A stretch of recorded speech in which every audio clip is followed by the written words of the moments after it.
Hey, Sophia, how's it going? Not bad, Jack. Just got back from a workout. How about you? I've been meaning to start my own diet plan, but I'm not sure where to begin.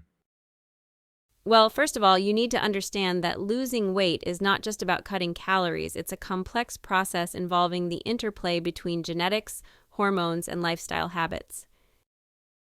Genetics? Hormones? I thought it was just about eating less and exercising more. Unfortunately, the relationship between diet and weight loss is not as straightforward as one might think.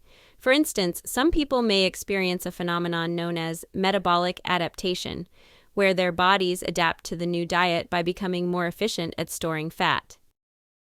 Metabolic adaptation? That sounds like something out of a sci-fi movie. How do I avoid that? Well, one way to mitigate this effect is to incorporate periodized nutrition into your diet plan. This involves alternating between periods of calorie restriction and refeeding to keep your metabolism guessing.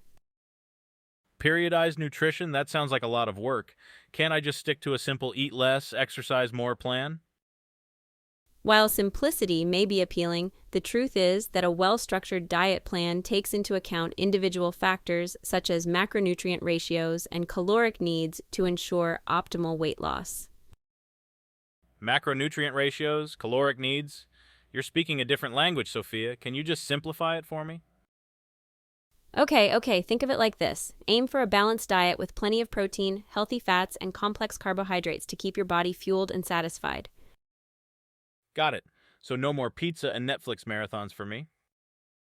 Not exactly, but if you want to see real results, you'll need to be willing to make some lifestyle changes.